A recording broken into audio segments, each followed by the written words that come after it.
할렐루야. 정말 이렇게 축하해 주셔서 감사하고 사랑하고 다시 한번 주님의 이름으로 강력하게 축복하는 이 자리가 되었으면 좋겠습니다. 또 영상으로 또 각 처소에서 예배드리시는 우리 성도님들에게도, 이 자리에 함께 하시는 우리 모든 성도님들에게도 주님의 은혜가 충만하게 임하시기를 또한 축복하겠습니다. 제가 지난 2월에 여기 설교 자리에 한번 서게 되었고 다시 이렇게 말씀을 나누게 되었는데요. 이렇게 귀한 자리에 제가 벌써 두 번이나 이렇게 설 수 있다는 것이 참 감사한 마음인 것 같습니다. 그런데 두 번째 서는데도 여전히 참 떨리네요. 그리고 특히 오늘 제가 이 말씀을 준비하면서는 참 걱정이 많이 됐어요. 왜냐하면 오늘 이렇게 말씀을 이렇게 쭉 준비를 하고 제가 이렇게 원고를 준비하다 보니까 아까 말씀드린 것처럼 우리 목사님이랑 청년 때부터 이렇게 쭉 함께 해왔던 일들도 떠오르고, 이제 지난 6년 동안 우리 성도님들, 청년들, 청소년들, 또 뭐 성가대에서 찬양팀으로 이렇게 함께 보낸 그 시간들이 막 스쳐 지나가니까요, 자꾸 울컥울컥하게 되는 거예요.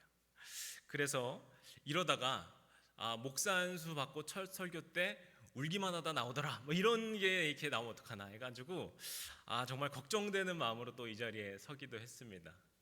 제가 이렇게 걱정을 한다라는 것을 뭐 그냥 말로만 하시겠지 생각하실지 모르겠는데요, 제가 진짜로 이게 참 걱정될 수밖에 없는 게 제 인생에 한 흑역사가 있어서 그렇습니다.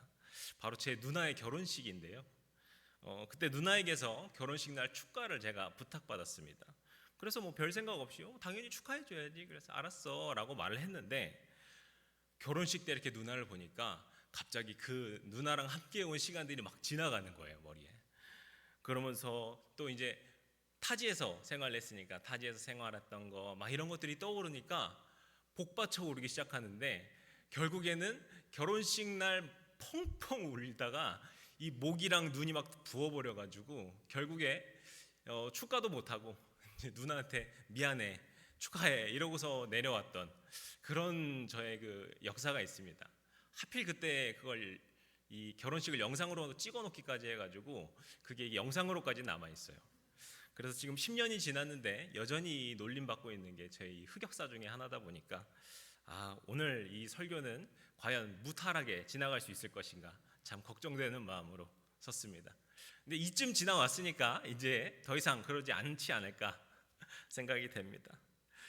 그런데 제가 이 이야기를 한 것이요, 이것을 좀 다르게 이야기를 하면은 참 감사한 고백이어서 그렇습니다. 지금까지 교회 사역을 하면서 이렇게 행복한 기억으로 가득하다는 것이 얼마나 은혜인지요. 이렇게 아름다운 교회, 사랑으로 가득한 우리 행복한 이 교회에서, 우리 해림교회에서 사역하고 있다는 것이 얼마나 감사한 일인가 다시금 깨닫게 되었습니다. 그리고 이런 교회가 바로 주님께서 기뻐하시는 그런 교회가 아닌가, 이런 마음이 들었습니다. 언제나 사랑이 넘치는 교회, 위로와 회복이 있는 교회, 말씀의 은혜가 충만한 교회, 우리 해림교회가 이렇게 주님께서 역사하시는 교회인 줄로 믿습니다. 또 세상 속에서도 빛과 소금과 같은 예배의 삶으로 살아가실 줄로 믿습니다. 참 우리 시대를 생각할 때 지금 우리가 살아가는 세대는 이런 사랑과 위로와 회복이 참 필요한 세대라고 생각이 됩니다. 사람들이 외롭게 고립되어 있는 사람들이 있고요, 많은 또 고민들과 상처를 안고 살아갑니다. 미래의 희망과 도전이 있어야 할 청년, 청소년들은 미래에 대한 불안감을 갖고 살아갑니다. 또 장년과 어르신들은 끊임없는 변화 가운데서 계속해서 채찍질 받으며 달려가야 하는 우리가 그런 시대를 살아가고 있습니다. 이런 상황들 가운데에서 그 어느 때보다도 참된 주님의 교회가 필요합니다. 믿음의 공동체 안에서 영적인 능력을 충전하고 서로의 아픔을 위로하고 회복하고 기도해주며 마음을 씀으로써 그 심령이 회복되고 평안을 누릴 수 있는 그런 교회가 필요합니다. 그리고 이런 교회로 우리 교회가 든든하게 세워지고 있는 줄로 믿습니다. 그래서 오늘 우리가 이 시간에 이 교회에 대한 말씀을 나눌 텐데요, 이 말씀은 제가 신학을 시작할 때부터 생각해왔던 말씀입니다. 만약 그때는 뭐 미래에 대해서 뭐 막막했으니까 만약에 제가 목사 안수를 받게 될 때 그때도 이 말씀을 나눌 수 있는 자리가 혹 있다면 그때 이 말씀을 가지고 우리가 이 교회에 대한 꿈을 함께 나눴으면 좋겠다 이렇게 생각을 했었는데 이렇게 또 해림교회에서 말씀을 나누게 되니 얼마나 기쁜지 모르겠습니다. 그래서 오늘 우리가 말씀을 나눌 때 우리가 사역자 그리고 성도라고 하는 다른 위치에서 교회를 보는 것이 아니라 서로 믿음 안에서 하나 된 주님의 공동체로서 그런 사랑의 공동체로서 교회에 대해서 함께 고민하고 또 그런 주님의 교회를 주님의 나라를 세우고자 하는 그런 복된 소망과 꿈을 품고 주님의 자녀로 하나 되어 나아가는 이런 교회를 함께 품어가시기를 주님의 이름으로 간절히 축복합니다. 오늘 그래서 우리가 함께 나눌 말씀은 에베소서의 말씀입니다. 에베소서는 사도 바울이 에베소 지역에 있는 그 교회들에게 보낸 편지입니다. 우리가 이 교회는 어떤 곳입니까? 라고 말을 할 때 이 에베소서 말씀이 참 중요한데요. 왜냐하면 이 편지는 사도 바울이 그 에베소 교회들이 바로 세워지도록 돕기 위해서 교회란 무엇인가를 이야기하는 그러니까 사도 바울의 교회론이 담겨 있어서 그렇습니다. 그 중에서도 오늘 본문 말씀은 에베소서에서도 가장 중요한 말씀이라고 볼 수 있는데요. 이 에베소서의 구조를 보시면 이 말씀이 왜 중요한지 알 수 있습니다. 이 에베소서를 크게 둘로 나눠서 볼 수 있는데 1장부터 3장까지를 하나의 주제로 또 4장부터 6장까지를 하나의 주제로 볼 수 있습니다.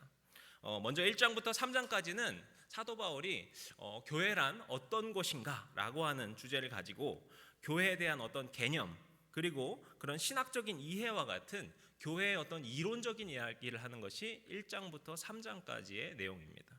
그리고 4장부터 6장까지는 그러면은 우리는 교회 공동체로서 어떻게 살아야 할까요? 라는 것을 이야기하는 그런 실제로 삶으로 적용하는 교회 공동체의 실천에 대한 이야기를 하는 것이 4장부터 6장까지입니다. 교회 공동체가 세상에서 어떻게 살아갈까? 가정에서는 교회를 어떻게 이룰 것인가? 이렇게 당시 성도들이 교회 안에서 올바르게 살아갈 수 있도록 돕는 그 삶의 지침이 4장부터 6장까지라는 이야기죠. 근데 오늘 우리는 3장의 마지막을 우리가 보고 있는데요. 그러니까 교회에 대한 이론, 어떤 그 개념의 총정리를 하는 시간이라고 볼 수 있습니다. 그렇다 보니 사도 바울이 생각한 그 교회의 핵심적인 내용이 오늘 말씀에서 나오게 되는 것이죠. 그런데 그런 의미에서 그런 점에서 우리가 생각해 보면 참 재밌는 것이 오늘 이 말씀의 형식이라고 할 수 있는데 오늘 말씀을 보시면은 이 구조가 에베소 성도들을 축복하는 축복 기도문의 형식으로 쓰여져 있습니다. 사도 바울이 에베소 성도들에게 교회의 핵심을 전하면서 교회는 이래야 돼, 교회는 저래야 돼 가르치면서 끝내는 것이 아니라 그들을 축복하는 마음으로 기도하는 마음으로 이 편지를 썼다는 것을 보여주고 있는 것이죠. 저는 이런 형식이 사도 바울이 우리에게 알려주는 중요한 메시지라고 생각이 됩니다. 바로 교회는 가르치고 배우는 것 이전에 서로 축복하고 기도하는 곳이라는 것이죠. 오늘 우리가 말씀을 나눌 때도 이런 사도 바울의 마음을 기억했으면 좋겠습니다. 이 시간 우리가 교회에 대해서 묵상할 때 그래 이래야 돼 저래야 돼 라고 끝나는 것이 아니라 먼저 서로를 축복할 수 있고 서로를 격려할 수 있고 서로를 기도할 수 있는 마음이 우리의 마음 가운데 샘솟았으면 좋겠습니다. 그렇게 우리가 서로를 축복하는 마음으로 기도하고 격려하고 응원하는 그런 마음이 우리의 심령 가운데 주님의 마음으로 변화되는 그런 변화가 있을 줄로 믿습니다. 그리고 교회 공동체가 서로를 위해 축복할 때 그 어느 때보다도 강력한 능력이 임할 줄로 믿습니다. 우리 교회가 구성원으로 함께하는 성도님들 한 분 한 분을 생각하면서 축복하는 마음으로 기도하는 마음으로 품어나갈 때 그 선한 마음이 흘러가고 주님께서 교회 위에 그 능력으로 역사하실 줄로 믿습니다. 오늘 이 시간 그렇게 교회를 사랑하고 축복하는 마음으로 이 시간 우리가 말씀을 함께 나누길 원합니다. 그러면은 사도 바울이 축복하는 마음으로 사도 바울을 권면하는 그 내용이 무엇인가? 우리가 여기서 좀 두 가지 핵심을 나누고자 하는데요. 첫 번째로 사도 바울이 교회에게 전하는 그 핵심이 무엇이냐면은 우리가 한번 그 PPT를 보고 한번 따라 읽어볼까요? 속 사람을 강건케 하는 교회. 우리 한 번만 다시 해볼까요? 속사람을 강건케 하는 교회입니다. 오늘 말씀 16절에 그 내용이 담겨져 있는데 16절 말씀 한번 같이 읽겠습니다. 그의 영광의 풍성함을 따라 그의 성령으로 말미암아 너희 속사람을 능력으로 강건하게 하시오며. 아멘.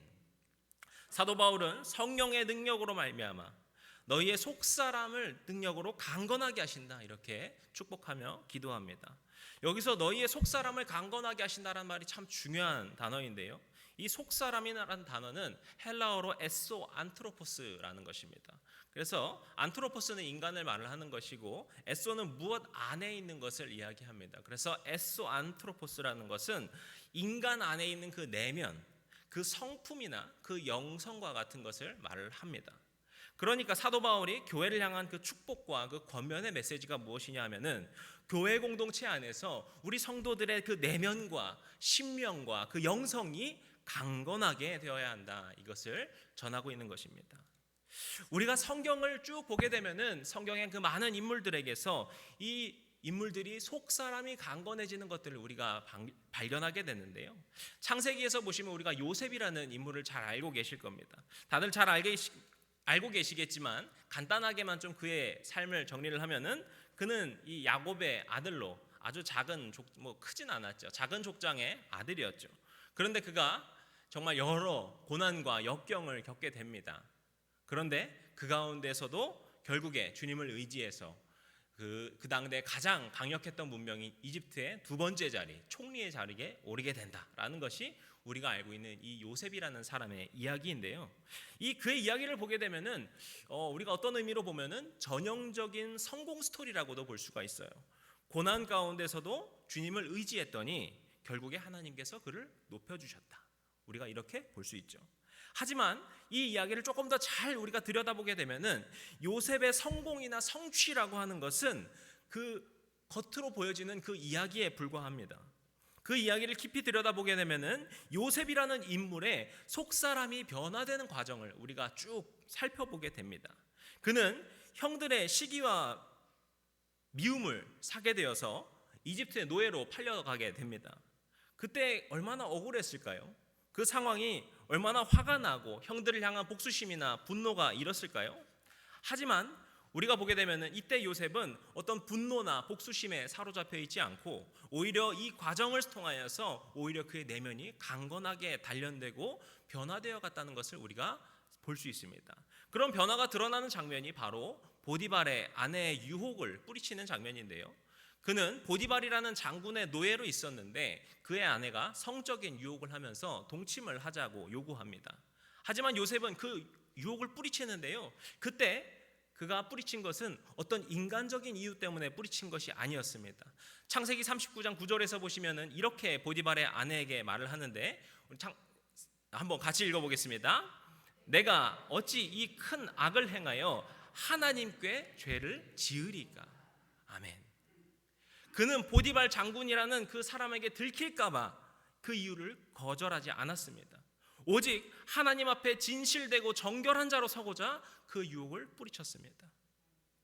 요셉이 노예 생활이라는 그 과정 속에서 오히려 주님을 더욱더 깊이 만나게 되었다라는 것이죠. 하지만 그가 그 유혹을 뿌리친 결과는 좋지 못했습니다. 오히려 보디발의 아내가 거짓말을 해서 누명을 쓰게 되었고 감옥에 갇히게 되죠.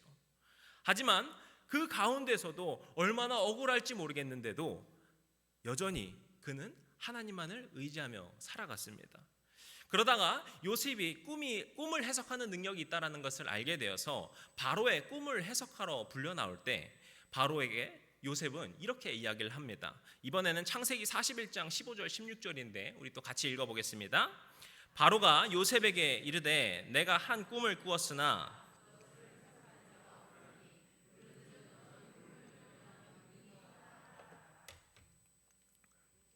네, 16절까지. 요셉이 바로에게 대답하여 이르되 내가 아니라 하나님께서 바로에게 편하는 대답을 하시리이다. 아멘. 이 고백은 정말 대단한 믿음의 고백입니다. 일단 이집트의 그 바로, 우리 이제 요즘 말로 파라오라고 하죠. 이 파라오라는 존재는 왕이면서 동시에 신적인 존재였습니다. 그런데 그런 그 신적인 존재 앞에서 요셉이 하나님을 언급한다는 것 자체가 굉장히 도전적인 일인 것이죠. 게다가 우리가 앞서 본 것처럼 요셉은 이미 보디발의 아내가 유혹할 때 하나님 앞에서 죄를 짓지 않겠다라고 말을 했다가 그로 인하여서 감옥에 갇힌 경험이 있었던 사람이에요. 그러니까 이게 무슨 말이냐면은 요셉이 바로 앞에서 이렇게 고백을 했다라는 것은 하나님께서 자신의 생명을 지켜주실 것이다, 자신을 보호해 주실 것이다 라는 그런 생각이 있어서 한 것이 아니라 오히려 더 안 좋은 일이 생길 것을 각오하면서도 말한 고백이었다는 겁니다. 어떠한 상황이 닥치더라도 자신은 하나님만 바라보겠다라고 하는 그의 강한 그 속사람을 보여주는 장면인 것이죠. 이렇게 우리는 요셉이라는 인물을 볼 때 그가 어떻게 이집트 총리라는 자리에 오르게 되었나를 보고는 하지만 여기서의 핵심은 그의 속사람이 주님 안에서 강건케 되었다라는 변화에 있습니다. 사도 바울이 교회에 당부하고 있는 것이 바로 이 요셉과 같은 모습입니다. 교회 안에서 우리가 세워지고 훈련되고 진정으로 변화되어야 되는 것이 있다면은 교회의 겉모습이나 우리 성도들의 겉사람이 성공하는 것이 아니라 그 전에 우리 모든 성도들이 속사람이 강건하게 되고 흔들리지 않는 마음으로 세워지는 것이죠. 그렇다면은 어떻게 우리의 속사람이 강건해질 것인가? 사도 바울은 다음 구절인 17절에서 이렇게 이야기합니다. 17절 말씀도 한번 같이 읽어보겠습니다. 믿음으로 말미암아 그리스도께서 너희 마음에 계시게 하시옵고 너희가 사랑 가운데서 뿌리가 박히고 터가 굳어져서. 아멘. 그리스도께서 너희 마음에 계시고 그 사랑 가운데서 뿌리가 박히고 터가 굳어져야 한다라고 사도 바울은 에베소 성도들에게 이야기를 합니다. 우리의 속사람이 강건케 되는 것은 주님의 사랑 아래 우리의 심령이 뿌리 내리는 것입니다. 그 뿌리가 내려진 상태로 시간이 흐르고 흘러서 터가 굳어지게 되는 것이죠. 그렇게 주님의 사랑을 자양분 삼으며 살아가는 것이 우리가 그 속사람이 강건케 되어 살아가는 비결인 것입니다. 우리가 나무를 보게 되면 그렇다는 것을 잘 알게 됩니다. 아무리 겉으로 우람해 보이고 커다란 나무가 있을지라도 그 나무가 땅 밑에 뿌리 내리지 않고 있다면, 그 뿌리 내린 땅에 터가 굳어져 있지 않다면 그 나무는 얼마 못 가 쓰러지고 말 겁니다. 하지만 땅 속에 깊이 뿌리 내려져 있고 정말 오랜 시간을 통하여서 그 땅이 터가 튼튼하게 심겨진 나무는 크나큰 폭풍이 몰아치고 폭풍이 불어오더라도 흔들리지 않는 든든한 나무로 세워질 것입니다.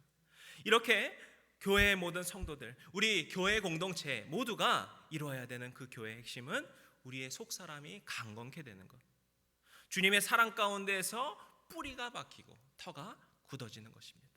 그렇게 교회가 세워지게 될 때 세상에 어떤 풍파나 시련이 찾아오더라도 그 모든 일을 넉넉하게 이기게 되는 세상의 등대로서의, 세상의 소망으로서의 소망을 사는 교회가 될 줄로 믿습니다. 우리 교회가 세상 가운데서 든든하게 세워지는 것, 이것이 바로 속사람이 강건해지는 것에 있다는 것이죠. 이 시간 우리 주의 성도들이 함께 모여서 우리가 예배로 또 교회 공동체로 하나 될 때 이 속사람의 변화, 속사람의 강건케 됨을 소망하며 나아가시길 축복합니다. 이것을 통하여서 우리의 그 뿌리가 내려지고 그 터가 굳어지는 과정을 통하여서 주님께서 우리를 통하여서 이루어 가실 줄로 믿습니다. 우리의 심령이 주님의 사랑만을 붙들고 의지하며 살아갈 때 어느 순간 우리 모든 성도님들의 속사람이 강건케 되어서 흔들리지 않게 될 줄로 믿습니다. 세상의 유혹과 풍파 가운데서도 흔들리지 않는 굳은 주의 사람들이 되실 줄로 믿습니다. 이 시간 우리가 그렇게 주님 앞에 이런 소망을 가지고 우리 교회 공동체 한 사람 한 사람을 그 속사람으로 강건하게 세워주시옵소서. 주님의 사랑 위에 굳건하게 서 있는 교회로 이끌어 주시옵소서. 이런 기도와 축복과 결단으로 나아가시는 우리 모든 성도님들이 되시기를 주님의 이름으로 축복합니다. 그리고 사도 바울이 또 하나 강조하고 있는 한 가지 핵심이 있는데 우리가 또 하나 따라해 볼까요? 나왔네. 네, 함께 보겠습니다. 사랑에 감동이 있는 교회. 또 여기도 한번 다시 해볼까요? 사랑에 감동이 있는 교회. 사도 바울이 권하는 것은 바로 이 사랑에 감동이 있는 교회가 되라고 이야기합니다. 사랑에 감동이 있다는 것이 무슨 말일까요? 일단 18절에서 보시면은 사도 바울은 그리스도의 사랑을 아는 지식이 우리에게 필요하다 이렇게 이야기합니다. 18절 말씀 우리 한번 같이 읽어보겠습니다. 능히 모든 성도와 함께 지식에 넘치는 그리스도의 사랑을 알고. 아멘. 그런데 이어서 19절에서 이렇게 이야기하고 있어요. 19절도 같이 읽습니다. 그 너비와 길이와 높이와 깊이가 어떠함을 깨달아 하나님의 모든 충만하신 것으로 너희에게 충만하게 하시기를 구하노라. 아멘. 여기서 사도 바울은 그리스도의 사랑의 너비와 길이와 높이와 깊이가 어떠한지를 너희가 깨달아야 한다 이렇게 축복하며 이야기합니다. 여기서 이 깨닫는다라는 단어는 앞에 나온 안다라는 단어와 굉장히 다른 차이가 있습니다. 먼저 우리가 그리스도의 사랑을 알라고 할 때 했던 그 18절에 안다라는 말은 기노스코라고 하는 단어인데 이것은 지식적으로 아는 것을 말을 합니다. 우리가 공부하고 그렇게 해서 알아가는 것을 기노스코라고 하는 것이죠. 그런데 반면에 19절에 나오는 이 깨닫다라는 단어는 카탈람바노라고 하는 단어인데요. 이 단어는 어떤 객관적으로 지식으로 알게 되는 믿음보다 개인의 체험과 경험을 통하여서 안다라는 의미입니다. 이 단어가 사도행전 10장에서도 나오게 되는데요. 베드로가 이방인 고넬료에게 세례를 주기 전에 이렇게 고백을 하는 구절이 있습니다. 한번 34절 35절인데 여긴 제가 읽겠습니다. 베드로가 입을 열어 말하되 내가 참으로 하나님은 사람의 외모를 보지 아니하시고 각 나라 중 하나님을 경외하며 의를 행하는 사람을 다 받으시는 줄 깨달았도다. 여기서 베드로가 깨달았다라고 할 때 이 말이 카탈람바노입니다. 이때 베드로가 깨닫게 된 것은 이방인이 어떤 사람들인가 막 공부해가지고 이방인은 이런 사람이야 라고 알게 된 것이 아니에요. 그가 하나님께서 보여주신 환상을 보게 됩니다. 그리고 하늘의 음성을 듣게 되죠. 그리고 그 환상과 음성을 통하여서 이방인이나 유대인이나 우리 모두가 하나님의 자녀이구나. 이전에는 유대인이 아니면은 다 하나님의 자녀가 아니라고 생각했거든요. 그런데 그것이 아니구나. 이방인이나 유대인이구나. 다 하나님의 자녀로구나라는 것을 마음 깊이 깨닫게 되었습니다. 그가 하나님과의 그 개인적인 경험을 통하여서 알게 된 카탈람바노, 깨달음을 얻게 되었다는 것이죠. 그러니까 오늘 본문에서 사도 바울이 그리스도의 그 사랑의 너비와 높이와 길이와 깊이 이것들을 깨달으라고 할 때 그 깨닫는 것은 그리스도의 사랑을 경험하라라는 의미인 것입니다. 교회 공동체가 그리스도의 사랑을 탐구하며 알아가고 공부하는 것도 필요하겠지만 더 나아가서 우리는 그 사랑을 경험하며 깨닫게 되는 변화가 필요하다라는 것입니다. 제가 최근에 봤던 영화 중에 이 소울이라는 애니메이션이 있었습니다. 참 재미있고 우리 인생에 대해서 고민할 수 있는 이렇게 좋은 영화였는데 이 내용을 보다 보면은 이 카탈람바노의 의미를 잘 이렇게 생각하게 되는 그런 이야기였습니다. 이 영화에서 보시면은 이 주인공은 재즈 피아니스트를 꿈꿨습니다. 하지만 그것을 이루지 못하여서 이제 학교에서 뭐 활동 수업 비슷하게 그 재즈 음악을 가르치는 선생으로 살고 있었습니다. 그러다가 어느 날 자기가 정말 바라고 바라왔던 그 재즈 피아니스트로서 그 무대에 설 수 있는 기회를 얻게 된 거예요. 그런데 하필 그 무대를 서지 못하고 죽게 되어버립니다. 그래서 그가 영혼이 되어서 하늘나라에 가게 되는데 자기가 정말 꿈꾸던 것을 앞에 두고 죽게 되니까 나 이렇게 죽을 수 없다라고 해서 다시 세상으로 돌아갈 방법을 찾는다라고 하는 판타지 만화죠. 그런데 이 소울이라는 그 애니메이션, 이 영화의 핵심은 주인공이 다시 어떻게 돌아가는가가 핵심이 아니에요. 주인공이 다시 세상으로 돌아가는 그 과정 속에서 자기의 인생을 되돌아보기 시작한다는 겁니다.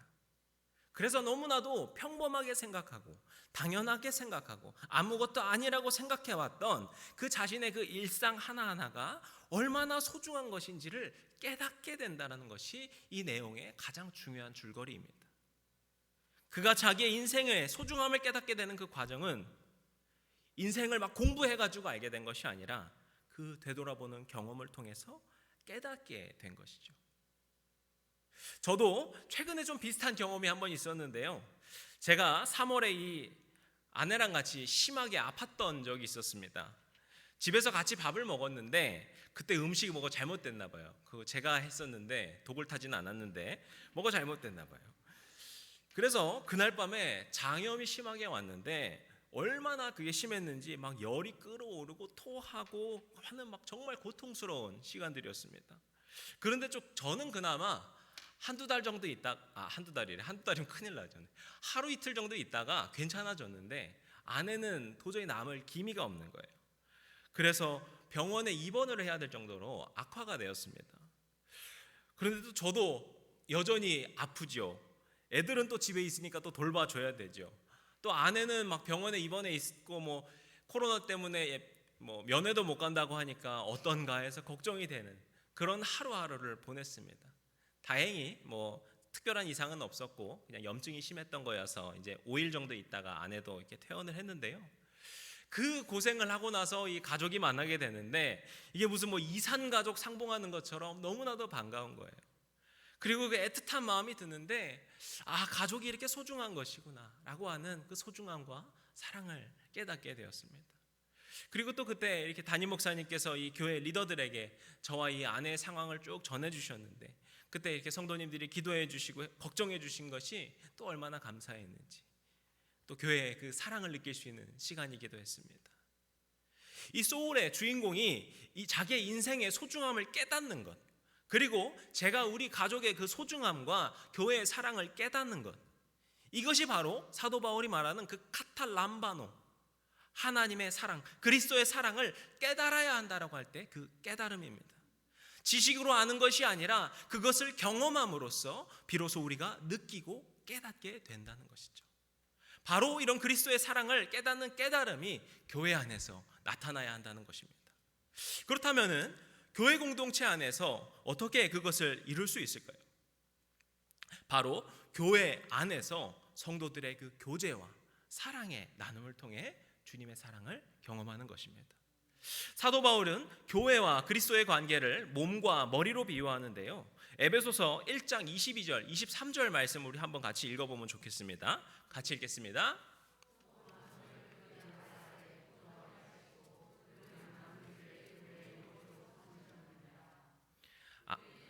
몸이니 만물 안에서 만물을 충만하게 하시는 이의 충만함이니라. 아멘. 사도 바울은 어떻게 비유하죠? 그리스도의 머리는 교회의 머리는 그리스도의 머리이고 그리스도가 되시고 그 몸이 우리 교회다. 이렇게 말하고 있습니다. 우리 인간의 머리를 보시면은 그 머리에는 참 수많은 생각, 지금도 많은 생각을 우리가 하고 있죠. 그런데 그 생각을 이 몸에게 신호를 줄 때 그 몸이 움직이게 됩니다. 교회도 마찬가지입니다. 교회의 머리는 그리스도이십니다. 그리고 그곳에는 주님의 그 사랑과 은혜로 가득 차 있어요. 그리고 주님은 그 사랑과 은혜를 끊임없이 주님의 몸된 교회에 흘려보내 주십니다.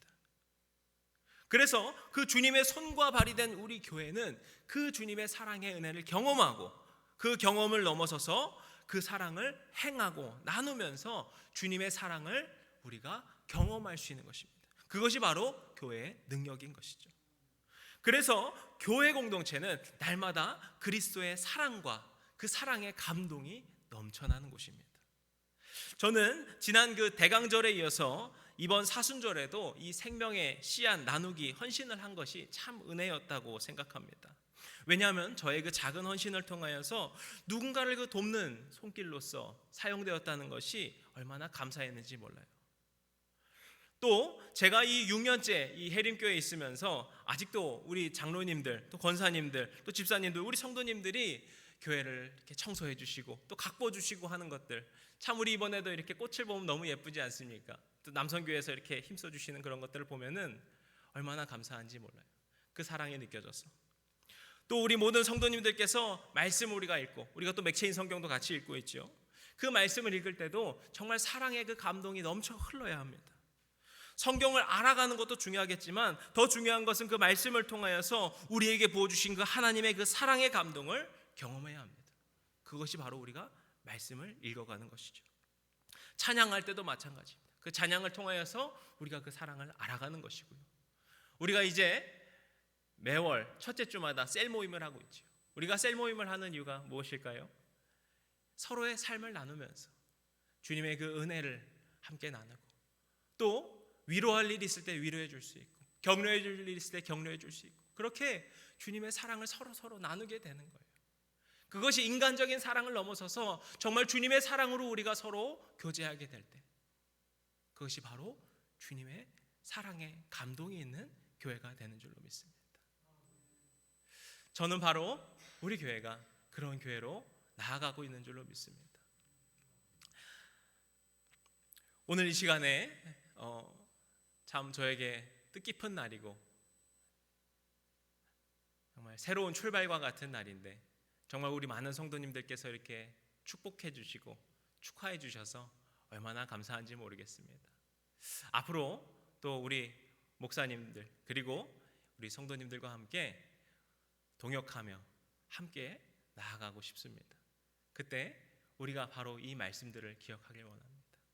우리가 정말 주님의 사랑으로, 정말 서로를 축복하는 마음으로 살아가는 공동체, 그 사랑을 날마다 경험해서 정말 행복함으로 차고 넘치는 공동체, 그래서 주님의 사랑을 흘려보낼 수 있고 세상으로까지 흘려보낼 수 있는, 그렇게 굳건하게 강건하게 설 수 있는 주님의 교회가 되기를 주님의 이름으로 간절히 축복합니다. 그리고 바로 그런 교회로 우리 교회를 우리 주님께서 인도해 주실 것을 믿으며 우리 함께 나아가셨으면 좋겠습니다. 함께 우리 기도하겠습니다.